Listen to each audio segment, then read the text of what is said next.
Hello students, welcome to Chaturvedi classes. अब हम लोग पढ़ेंगे हमारे क्लास 10 के pair of linear equation in two variables chapter का एक और मेथड। हमने देखा था कि पेयर ऑफ लीनियर इक्वेशंस को सॉल्व करने के लिए ग्राफिकल मेथड सीखा, फिर हमने एलिमिनेशन सीखा बाय सब्स्टिट्यूशन, और अब हम सीखेंगे elimination by equating the coefficients. Equating the coefficients method में हम लोग क्या करते हैं कि हमारी जो दोनों इक्वेशंस होती हैं उनमें x या y के जो कोफिशिएंट्स होते हैं, जिन्हें हम a1 b1 कहते हैं, इनकी न्यूमेरिकल वैल्यूज़ इक्वल कर लेते हैं किसी भी एक वेरिएबल की। ऐसा करने से क्या होता है कि जब हम उनको ऐड या सब्ट्रैक्ट करते हैं तो हमको दूसरे वेरिएबल में एक लीनियर इक्वेशन मिल जाती है जिससे उसकी वैल्यू फाइंड हो जाती है। अब जब हमारे पास में एक वेरिएबल की वैल्यू मिल गई तो हम उसको दूसरे किसी भी इक्वेशन में सब्स्टिट्यूट कर देते हैं और हमारे दूसरे वेरिएबल की भी वैल्यू मिल जाती है। पर इसमें कई बार ऐसा भी होता है कि आपके पास में जब आप उनको ऐड या सब्ट्रैक्ट करेंगे तो आपके पास में एक स्टेटमेंट मिलेगा इन्वॉल्विंग नो वेरिएबल। ठीक है, अब जो इन्वॉल्विंग नो वेरिएबल स्टेटमेंट मिलेगा उसमें क्या होगा, कई बार वो ट्रू स्टेटमेंट्स होंगे और कई बार वो फॉल्स स्टेटमेंट होंगे। जब आपके पास में ट्रू स्टेटमेंट हो तो आप ये मत सोचना कि आपका क्वेश्चन गलत हो गया, अरे इसमें तो कोई वेरिएबल ही नहीं आ रहा, मैंने कहीं कुछ गड़बड़ कर दी क्या। नहीं, कई बार ऐसा होता है और आपके पास में अगर कोई वेरिएबल नहीं आ रहा जिस स्टेटमेंट में सॉल्व करने के बाद, तो आपको समझना होगा कि ये ट्रू स्टेटमेंट है, इसलिए इस केस में इनफाइनाइटली मैनी सॉल्यूशंस होंगे, और इसमें अपने पास में फॉल्स स्टेटमेंट है मीन्स नो सॉल्यूशन होंगे। तो अभी मैंने जो बात आपको बताई है अब मैं उसको करके बताती हूँ कि किस तरह की कंडीशंस होंगी। तो एलिमिनेशन मेथड जो होता है substituting by equating the coefficient, तो इसमें एलिमिनेशन मेथड हमारे पास में दो थे। एक था हमारा सब्स्टिट्यूशन,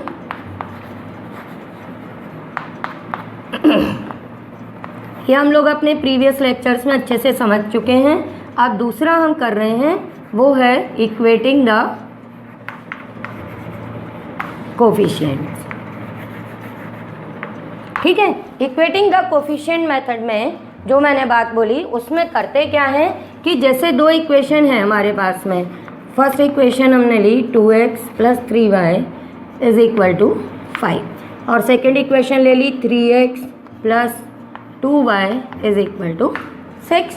हमने पेयर ऑफ इक्वेशन ले ली, अब हमने इसको सॉल्व किया। तो सॉल्व करने के लिए हमको क्या करना होता है, हम x या y किसी के भी कोफिशिएंट्स को इक्वेट करते हैं। मीन्स यहाँ पर 2 है और यहाँ पर 3 है, तो मेरा काम क्या होगा, अगर ये मेरी इक्वेशन 1 है और ये इक्वेशन 2 है ना, तो सबसे पहले मैं क्या करूँगी कि इक्वेशन 1 को x को अगर एलिमिनेट करना है तो मैं मल्टीप्लाई किससे कर दूँगी, 3 से। तो हम इसके बाद क्या करेंगे, हम लिखेंगे कि multiply equation 1 by 3 and equation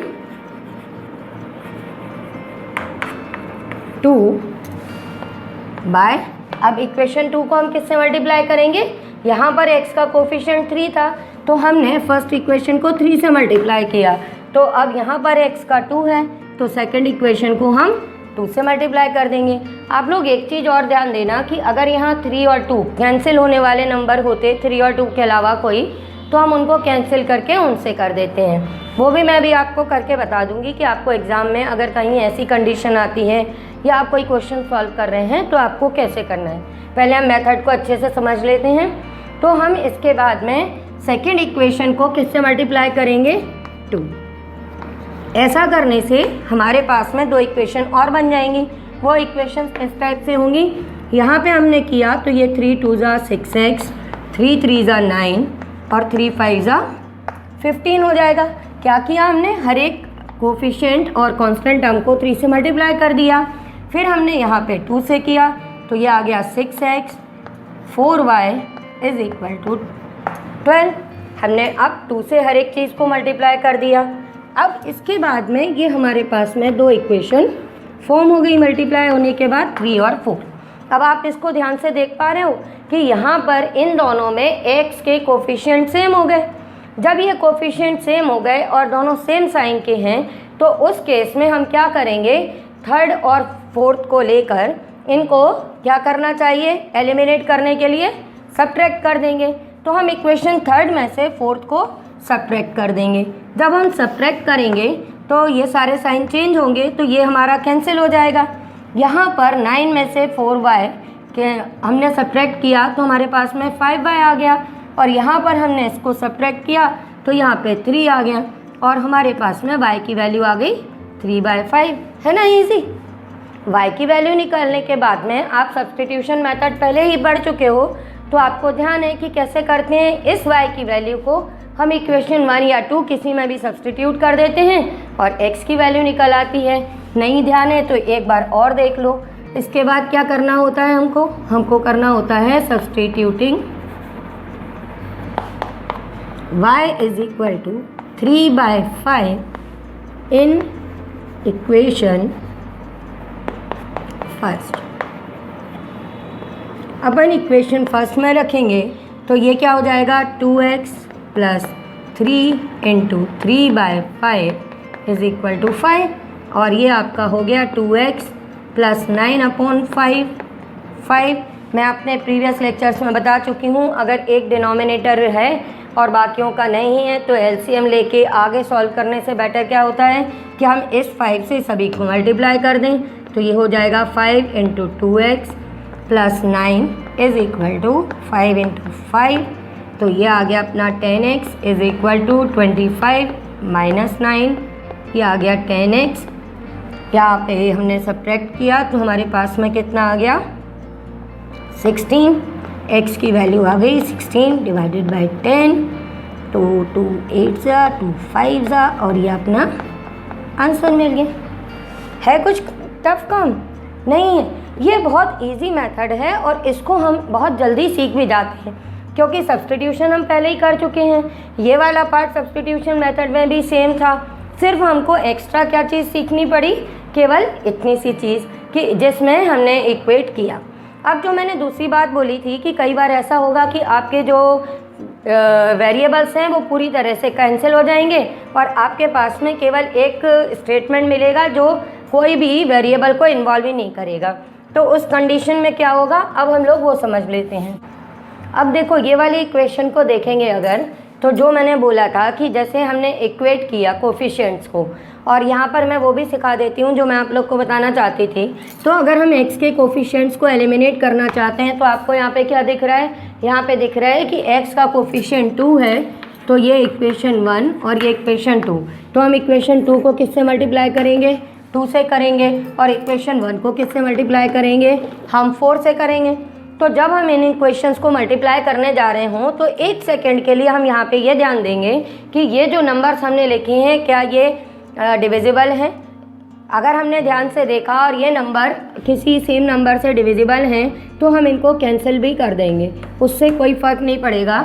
हम ये जो काम है ये रफ में करते हैं, उसके बाद में जब लिखते हैं तब अपने पास में जो कैंसिल करने के बाद नंबर आते हैं वो लिखे जाते हैं। तो एक्चुअली हमने किया क्या है कि जैसे ये जो कोफिशिएंट्स हैं इनके लिए ना हमने HCF फाइंड करने के बारे में सोचना है ना LCM, आप तो सीधे सीधे हमारे जो कोफिशिएंट्स हैं वो लिख लो, उनको कैंसिल कर लो, रफ में करके देख लो, अगर ये कैंसिल हो रहे हैं तो कैंसिल हो जाएं, और बाद में आप केवल लिख देना कि multiply equation first by 2 and equation second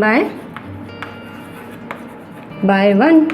ठीक है, इससे क्या होता है, कैलकुलेशन छोटी होती है और हमारे लिए आसान होता है। एग्ज़ाम में हम वैसे भी बहुत जल्दी जल्दी कर रहे होते हैं तो कहीं ना कहीं गलती हो सकती है, तो हम ये काम करेंगे। जब ये हम करेंगे तो ये हमारे पास में आ जाएगा 4x plus 6y is equal to 18, फिर ये भी आएगा 4x plus 6y is equal to 18। अब आप देखो अगर मैं इसको सॉल्व करूँगी तो मेरे पास में क्या कंडीशन आएगी, मैंने ये इक्वेशन थर्ड और फोर्थ इक्वेट कर रही थी x के लिए, अब मैंने इनको सब्ट्रैक्ट किया तो ये भी कैंसिल हो गया, ये भी कैंसिल हो गया, और इक्वल में ये भी कैंसिल हो गया। तो मेरे पास में रिजल्ट क्या आ गया, 0 इज इक्वल टू 0। ये कैसा स्टेटमेंट है, ये एक ट्रू स्टेटमेंट है। ट्रू स्टेटमेंट है, इसकी जगह 0 ज़रूरी नहीं है, आपका 10 इज इक्वल टू 10 भी आ सकता है, कुछ भी आ सकता है, पर ऐसा स्टेटमेंट आएगा जिसमें कोई भी वेरिएबल इन्वॉल्व नहीं होगा। तो अगर ये स्टेटमेंट हमारे पास में ये जो आ रहा है ये ट्रू है तो इस केस में हम लिख देते हैं कि हमारे पास में इनफाइनाइटली मैनी सॉल्यूशंस है, पर कई बार आप सॉल्व करोगे तो ये ट्रू स्टेटमेंट्स भी नहीं मिलेंगे, हमको फॉल्स स्टेटमेंट मिलेंगे। तो उस केस में आपको लिख के आना है कि आपके पास में नो सॉल्यूशन है। ये बेसिक है हमारे एलिमिनेशन मेथड के, जो हम कर रहे हैं किससे, बाय इक्वेटिंग द कोफिशिएंट। तो इस तरह आप करके देखेंगे तो आपको ये मेथड बहुत अच्छे से समझ में आ जाएगा कि हमने केवल, ज़रूरी नहीं है कि x के ही आप कोफिशिएंट्स इक्वेट करें, आप y के भी कोफिशिएंट्स इक्वेट करके सेम कंडीशंस करके सॉल्व कर सकते हैं और इस तरह से आप ये मेथड को समझ सकते हैं। फिर भी आपको समझ में ना आए तो मेरे व्हाट्सएप नंबर्स हैं वीडियो के एंड में, आप मुझे व्हाट्सएप कर सकते हैं, अपने डाउट्स क्लियर कर सकते हैं।